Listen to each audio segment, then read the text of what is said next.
1980ನೇ ಇಸ್ವಿಯಾಗ first ಬಂದಿದ್ದೆ. ಬಸವರಾಜೇಶ್ವರಿ ಅವರು ಸಭಾಪತಿಯಾಗಿದ್ದರು. ಅವಾಗ ಅತ್ಯಂತ ಸಣ್ಣ ವಯಸ್ಸಿನಲ್ಲಿ ನಾನು ಬಂದಿದ್ದೆ. ಇಲ್ಲಿ ಮಾತನಾಡಲಿಕ್ಕೆ ಹೆದರ್ತಿದ್ದೆ ನಾವು. ಅವಾಗ ಬಸವರಾಜೇಶ್ವರಿ ಅವರು ತಮ್ಮಗೂಡ ಹೊಸ ಬಂದಿರು ಯಾರೊಬ್ಬರು ಮಾತಾಡಿದ್ರು, ನಾನು ಪೂಜೆ ಅವರಿದ್ವಿ, ಮಾತಾಡಿದ್ವಿ.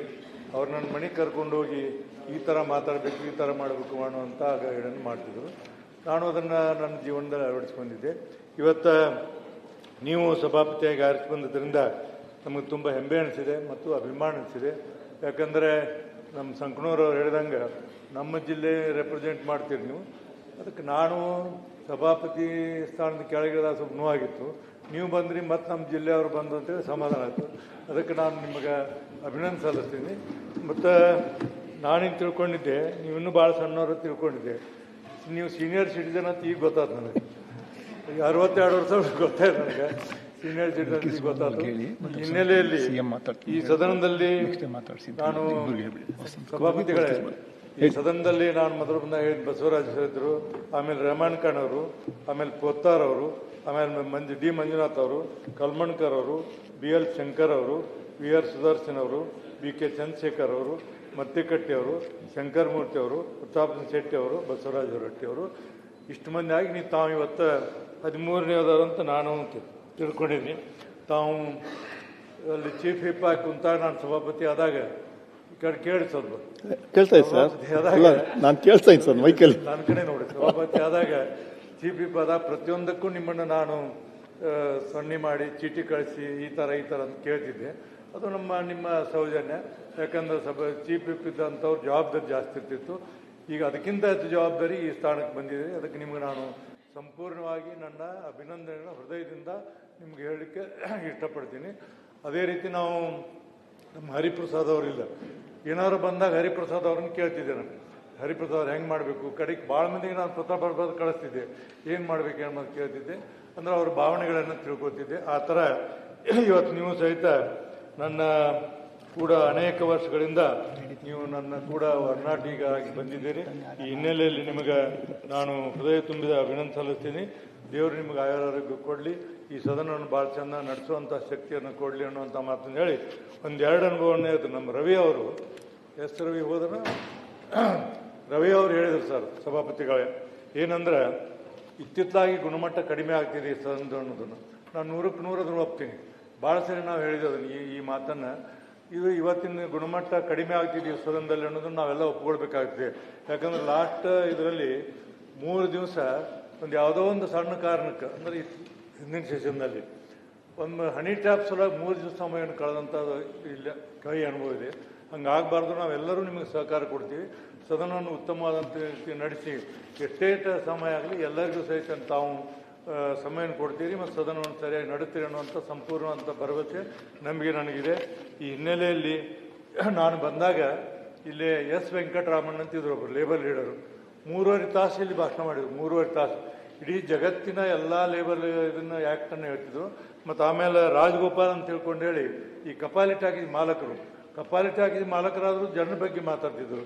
ಹಾಗೆ H ನರಸಿಂಹಯ್ಯ ಅವರು ಭಾಳಷ್ಟದಾವ. H ನರಸಿಂಹ ಅವರು ಎಲ್ಲ ಶಿಕ್ಷಣದ ಬಗ್ಗೆ ಮಾತಾಡ್ತಿದ್ರು, ಜೋಕನ್ನು ಹೇಳ್ತಿದ್ರು, ಪದ್ಧತಿಯನ್ನು ಹೇಳ್ತಿದ್ರು. ಭಾಳಷ್ಟು ಕಲ್ಕೊಂಡಿದ್ದೀವಿ. ಅವ್ರಿಗೆ BL ಶಂಕರ್ನಂಥವ್ರು ಭಾಳೆಲ್ಲ ನಾವು ಅನುಭವವನ್ನು ಅವರಿಂದ ತೊಗೊಂಡಿದ್ದೀವಿ.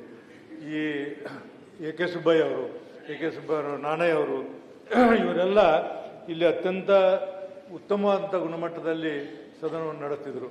ಅದನ್ನು ನಾವು ಪರಂಪರೆಯನ್ನು ಹಾಕ್ಕೊಂಡು ಬಂದಿದ್ದೀವಿ. ತಾವು ಅದನ್ನು ಹಾಕ್ಕೊಂಡು ಹೋಗ್ಬೇಕು. ಯಾಕಂದ್ರೆ ಒಂದ್ಸರಿ ಅಲ್ಲಿ ಪರಿಸ್ಥಿತಿ ನನಗೆ ಭಾಳ ಅರ್ಥ ಆಗಿದೆ. ಒಂದೊಂದ್ಸರಿ ಬೆಳಗಾವದಲ್ಲಿ 19ನೇ ತಾರೀಕು ಲಾಸ್ಟ್ ಡೇಟ್ 11 ಗಂಟೆ ಕುಂತಿನ ಅಲ್ಲಿ ನ್ಯಾಚುರಲ್ ಕಾಲಿಗೆ ಹೋಗ್ಬೇಕಾರ ನಮ್ಮ ಪ್ಯಾನಲ್ದಾಗ ಇದ್ದವ್ರಿಗೆ ಒಂದು ಚೀಟಿ ಕಳಿಸಿಲ್ಲ ಸರ್, ಬಸ್ ಐತೆ ತೊಗೊಂಡು ಹೋಗ್ಬಿಟ್ರು ಅವರು. 11 ಗಂಟೆವರೆಗೆ ನಾನು ಕೂತು ಸದನವನ್ನು ನಡ್ತೀನಿ.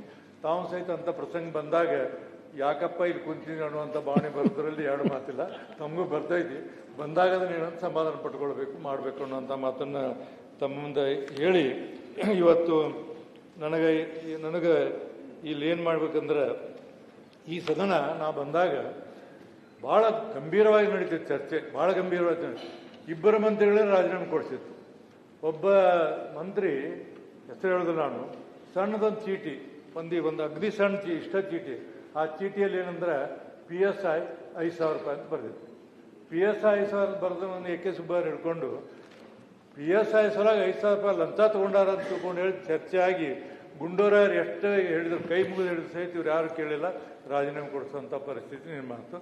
ಇನ್ನೊಬ್ಬರು ಇದೇ ಥರ ಮಾಡಿದ್ರು, ಯಾರನ್ನೂ ಹೊಡೆದಿದ್ರು, ಅವ್ರ ಇಬ್ಬರು ಮಂತ್ರಿಗಳನ್ನ ರಾಜೀನಾಮೆ ಕೊಡಿಸಂಥ ಸದನ. ಅಂದ್ರೆ ಅಷ್ಟು ಸರಿ ಹೇಳೋದು ಬೇಡ ಅಂತ, ಅಷ್ಟು ಸದನ ಇಲ್ಲಿ ಭಾಳ ಉತ್ತಮವಾದಂಥ ರೀತಿಯಲ್ಲಿ ನಡ್ಕೊಂಡು ಬಂದಂಥ ಪರಿಸ್ಥಿತಿ. ಇವತ್ತು ಕಾಲ ಬದಲಾಗಿದೆ, ಜನ ಬದಲಾಗ್ಯಾರ, ಹೊಸದಾಗಿ ಆರಿಸಿ ಬರ್ತಾರೆ.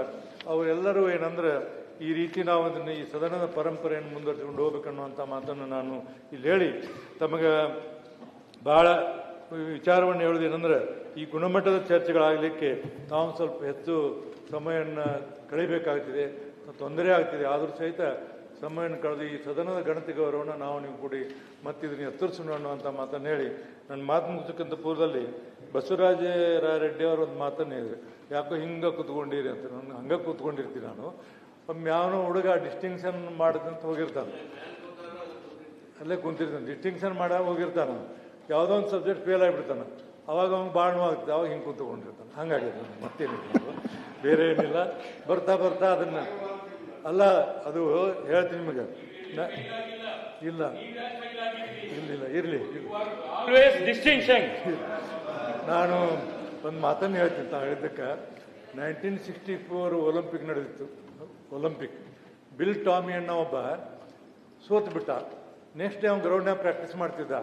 ಜನ ಎಲ್ಲ ಅವ್ಗೆ ಹಾಸಿ ಮಾಡಿ bill Tommy yesterday Olympic over ಅಂತ ಹೇಳಿದರು. ನಕ್ಕೋದ ಜೋಕ್ ಮಾಡ್ಕೊಂಡು ಹೋದ್ರು. ಅವಾಗ ಅವ ಏನು ಹೇಳಿದ, I am practising for 1968 Olympics ಅಂತ ಹೇಳಿದ. ಹಾಗೆ ನಾನು ಸಹಿತ ನಿಮ್ಮ ಮಾತು ಹೇಳ್ತೀನಿ.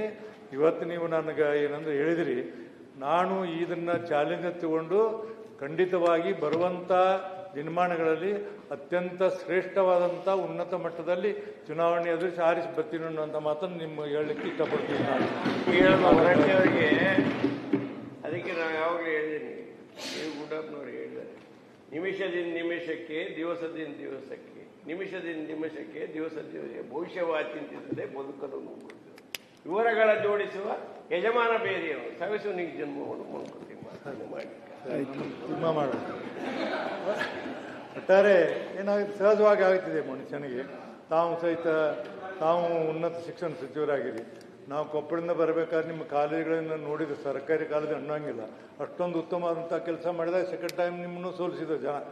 ಯಾಕಂದ್ರೆ ಇವತ್ತಿನ ದಿನಮಾನಗಳಲ್ಲಿ ಕೆಲಸಕ್ಕೆ ಗೌರವಕ್ಕೆ ಭಾಳ ಕಡಿಮೆ ಆಗಿದೆ ಇವತ್ತು ಎಲ್ಲ ಫೀಲ್ಡ್ನಲ್ಲಿ. ಅದು ಆಗಬಾರ್ದು. ಒಟ್ಟು ಈ ಸದನದಲ್ಲಿ ತಾವೆಲ್ಲರೂ ಅದಿರಿ, ಮತ್ತೆಲ್ಲ ಉತ್ತಮವಾದಂಥ ಕೆಲಸವನ್ನು ಮಾಡಲಿಕ್ಕೆ ಎಲ್ಲ ಸಚಿವರು ಬಂದಿರಿ. ನಾವೆಲ್ಲರೂ ಕೂಡಿ ಈ ರಾಜ್ಯದ ಅಭಿವೃದ್ಧಿಗೆ ಪ್ರಾಮಾಣಿಕ ಪ್ರಯತ್ನವನ್ನು ಮಾಡೋಣ ಅನ್ನೋಂಥ ಮಾತನ್ನು ಹೇಳಿ ಈ ಸದನದಲ್ಲಿ ತಾವು ಸಭಾಪತಿಯಾಗಿ ಕುಂತಿದ್ದೀರಿ ಹೇಳಿ. ನಾನು ನೀವಿನ್ನೂ ಭಾಳ ಸಣ್ಣವರು ತಿಳ್ಕೊಂಡಿದ್ದು. ನಾನು ಈಗ ನೋಡಿ ನೀವು ಸೀನಿಯರ್ ಸಿಟಿಜನ್ ಅಂತ ಈಗ ಗೊತ್ತಾದ ನನಗೆ. ಅದಕ್ಕೆ ನಾವೇನು ಹೇಳುವಂಥ ಅವಶ್ಯಕತೆ ಇಲ್ಲ. ನೀವು ಒಂದೇ ತಕ್ಕಡಿಯಲ್ಲಿ ಇರುವವರು ಅನ್ನೋದನ್ನು ಭಾವನೆಯನ್ನು ವ್ಯಕ್ತಪಡಿಸಿ ಸದಾ ನಿಮ್ಮ ಕೂಡ ನಮ್ಮ ಸಹಕಾರ ಇರ್ತಿದೆ, ಬೆಂಬಲ ಇರ್ತಿದೆ. ಎಲ್ಲರೂ ಕೂಡಿ ಸದನವನ್ನು ಉತ್ತಮವಾದಂತೆ ನಡೆಸೋಣ ಅಂತ ಮಾತನ್ನು ಹೇಳಿ ನಿಮಗೆ ದೇವರು ಒಳ್ಳೆಯದ ಆರೋಗ್ಯವನ್ನು ಕೊಡಲಿ, ಸದನ ಸರಿ ನಡೆಸಬೇಕು ಹೇಳಿ ತಮ್ಮ ಮಾಡ್ತೀನಿ. ಇನ್ನು ಹಲವಾರು ಸದಸ್ಯರು ಇದ್ರೂ ಕೂಡ ದಯವಿಟ್ಟು ಇನ್ನೂ ಸಹ ಅವಕಾಶ